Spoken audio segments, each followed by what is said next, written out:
everybody, it's Haas, Glamis Rescue. So today we are going to be working on a set of Fox Ford Raptor rear shocks, which are internal bypass shocks. As you can tell, they definitely need some love. The seals are shot. So first thing I'm going to do is I'm going to take off the covers, the shaft covers, and they just take 3 Allens. 1, 2, and there's one on the other side. So 3 Allen bolts, we'll take that cover off. And then I'm just going to externally clean the shocks, try to get all this gunk off of it, try to keep my hands as clean as possible. So here we go.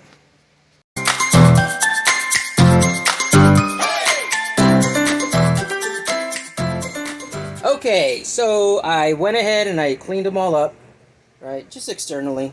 So in the picture that I'm posting up now, that is the reservoir. So in that picture, these shocks use what's known as a needle to fill them. So first thing is, in that picture, what I showed you guys is Fox from the factory puts like a really hard silicone or something, right, to prevent basically you from taking them apart. So what I do is I just drill a little 1/8 hole into that hard silicone, just carefully, just enough so I can get my trusty 90-degree pick in there and do my best, and then I just pick out that hard silicone out. Right, hold on, doing my best here, one-handed. There it is.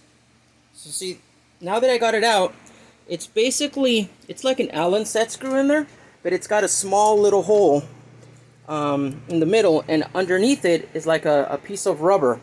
So all I use to bleed them out is I use a 24 gauge needle. So, you know, just a syringe needle. That's all I use.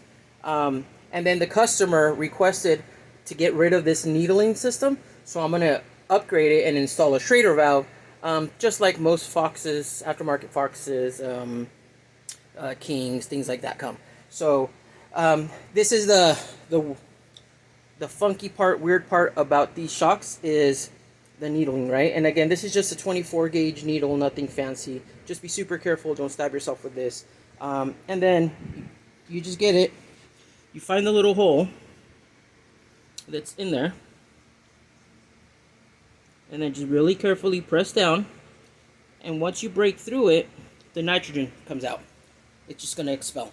And then I, for safety reasons, leave the needle in there as I'm tearing apart the shock.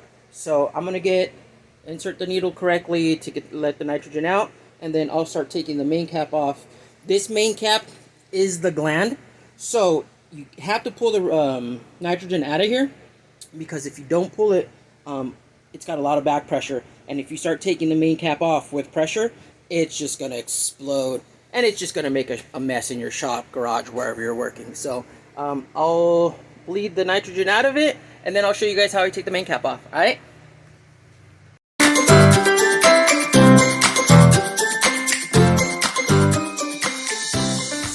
And right there you guys see, alright, so definitely the dividing piston seal has failed because there's tons of oil on the nitrogen side, and that's what happens when you needle it. It just makes a mess, but it's okay, we'll clean it up.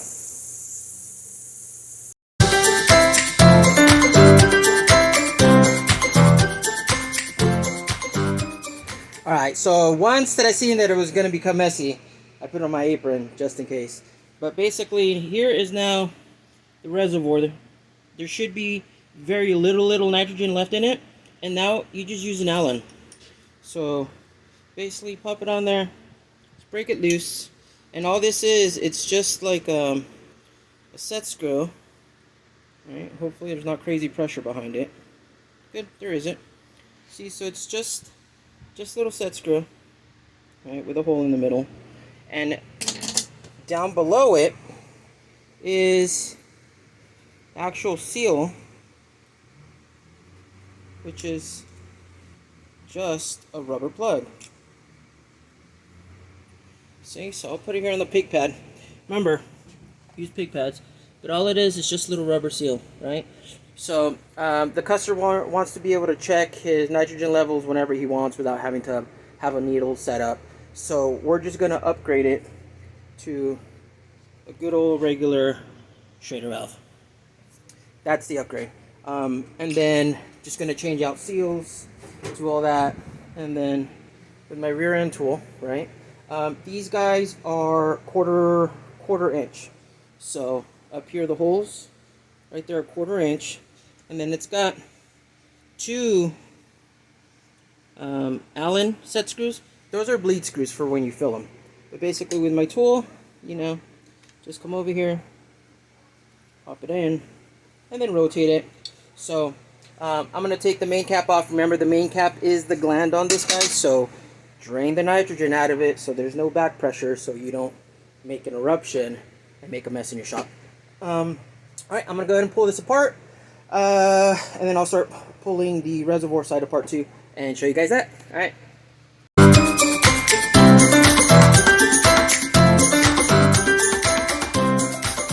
Okay, so cap is off. Alright, basically comes off, and then you can see shaft comes out. Remember, the cap is the gland, all the seals are there. You can definitely see this shock is cruddy, right? So it needs service. So next thing is the reservoir disassembly. Okay, so these reservoirs, same thing. Just because of basically the products that they use.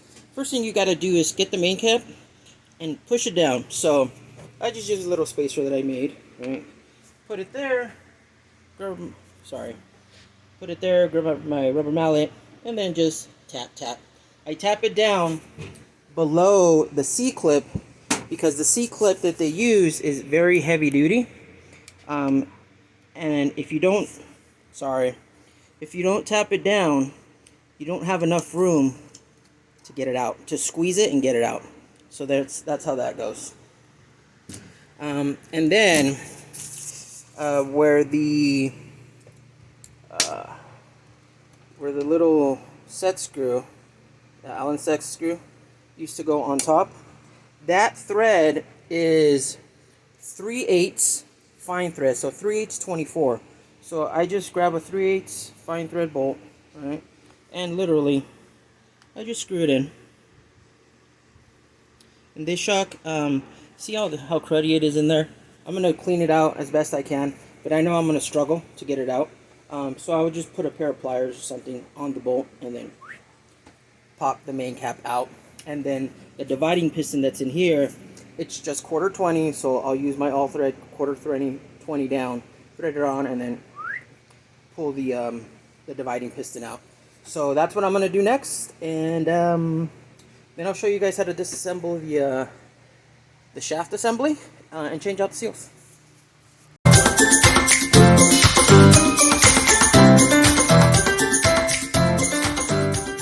Okay, so yeah, this shock's bad. I don't know if you guys can see it, but I sacrificed my finger.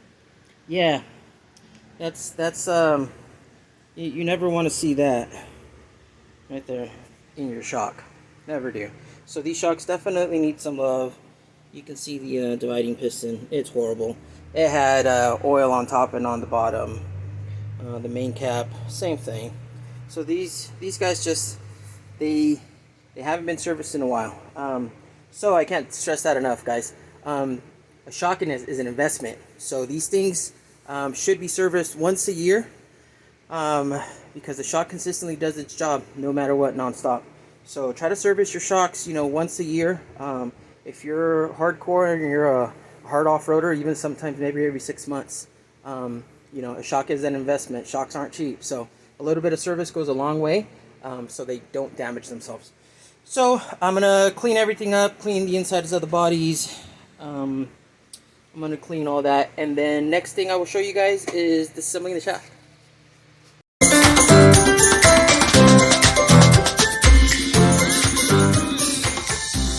Okay, so shaft disassembly. So in this position, rebound is on top, compression is down low. I'm not revalving it or nothing, it's just a service, so I'm going to leave that alone. The nut is a 3/4, I already loosened it up. So, nut comes off. Remember, put it on your pig pad somehow, so you don't forget. I'm just going to take everything, the full piston and valving assembly off. Put it down. Spacer. Alright, nothing fancy about this spacer. And the main cap, which is the gland. And these guys are notorious for being just super stiff, super hard on there. Alright, so I'm gonna do my best trying to do it with one hand. It's gonna take a bit. Yep. So let me get it off, and then I will clean it up because it is dirty. And then there's basically two outer seals and 2 inner seals you have to change out on it, and that's it. It's pretty simple. All right.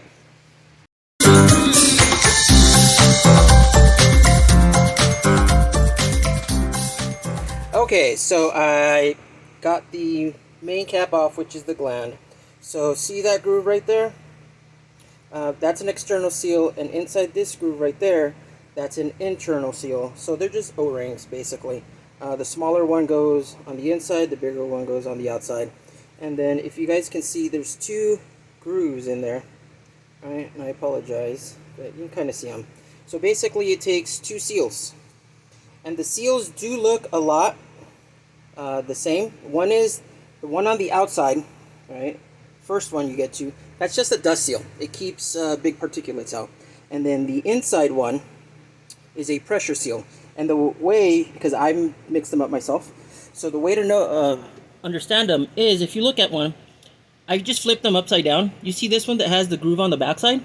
That's the pressure seal. And the one that's solid, that doesn't have anything on the backside, that's the dust seal. So that's the first one, that's the second one. But from the top, they look very, very much alike. The other way you can tell them apart is the pressure seal, the one that has the groove on the backside, is much more flexible than the dust seal. Right, so that's just in case you guys mix them up, because I have before. So everything pretty much is, oops, sorry about that.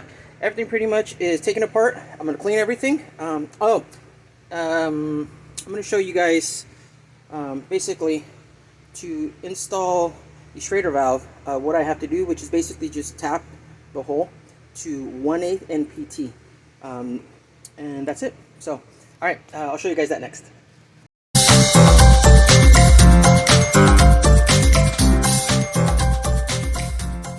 Okay, so basically to tap the main cap for the reservoir, I just drilled a 23/64 hole and then just use a 1/8 NPT tap. I'm just using my lathe just as a holder, just so I can, make it easy on myself. But that's basically it, 23/64 drill bit to make the pilot hole. And then after that, just a 1/8 NPT tap, and that's it. Adding thread to it, and then I'll insert the Schrader valve assembly in it right now, and then now it's back into reassembly mode. That quick.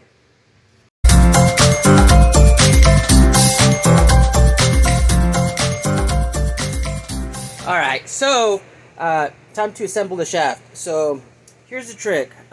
This is called a bullet. I picked these up at CarTech. They're not a sponsor, right? Paid sponsor. But these just go over that. And the reasoning is, so when you're putting in your new assembly, your gland, your main cap, anything, you don't bite the seal, right? So all that does is it makes it so much easier to insert it.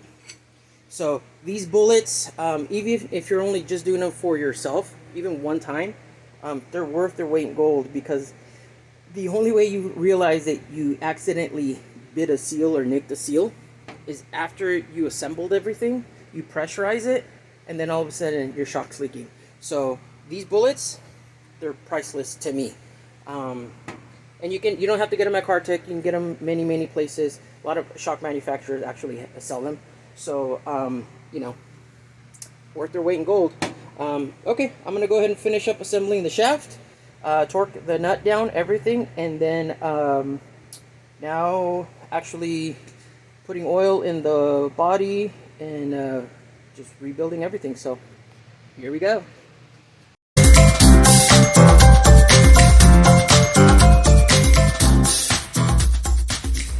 Okay, so basically I assembled the reservoir side. So I put my dividing piston, I ran it all the way down to the bottom, put in my main cap, put in my C-clip. Very important to put in your C-clip. And I just filled up the body. Customer just wants Fox Blue oil, so nothing fancy, right? So now that I filled it in, I'm gonna put my hand over it, take it off the vise, invert it. You know, if this was a shock, I'm gonna invert it. I don't know, 6, 8, 10 times, just to try to work all the air, if there's any air, out of this assembly out, right? So do that, and then next thing is just putting in the shaft, and that's it, pretty much done. So I will get back to you guys.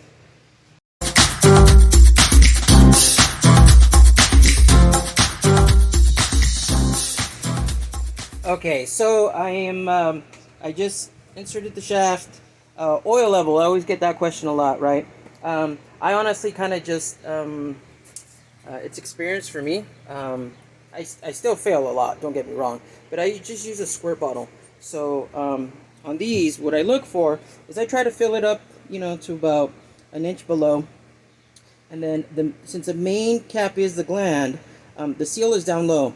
So usually what I do is, as I'm threading it in, I start looking for oil seepage, kind of like where you can tell, like right there, right? So there is enough room in between the seals, between the threads, to allow oil to come out. So when I get oil seepage, I'm comfortable with that, because that basically means that the oil now is actually pressing up against the seal and is working its way up. So for me, that's a good refill. I'm happy with that. Like I always say, these are my ways of doing things that I'm comfortable with. So, you know, I'm just trying to give some good knowledge, I think, or at least what I think is good knowledge. But always, you know, if you guys have a question or something, call Fox. Fox does have a really, really good customer service. So definitely give them a call, hit them up, and they'll help you guys out. They will give you guys advice. But again, this is just the way that I do stuff, and I'm comfortable. Again, this is how I make a living, so I'm comfortable enough to be able to share it with you guys. I'm not telling you that it's perfect, because I don't believe in anything ever being perfect. It's just the way that I do things, and I'm comfortable with that stuff. So, all right, so time to snug it up, fill it with nitrogen, and then I'm going to put my safety marks on it. So basically what I do is I take a press punch, which I don't have it out, but I take a press punch. Well, let me get it out. So I just take a press punch, and once I tighten it down to my torque specs, I put one punch there, and in line wherever the cap falls, I put another punch in there, and then I just mark it with paint, like a paint marker. The reasoning for that is it's just a visual reference for me, and I explain that to the customer. That way you can simply look at any point at the shock, and if you see those lines are no longer lined up, if one is offset to the other, you know the main cap's coming off. So that to me is a very quick way to catch something in the future, and not have the shock fall apart on the trail, and then you don't have a shock to get home. So that's just something I like to do, just because that's the way I am. All right, let me do that, and then I will do my final thoughts. All right, guys.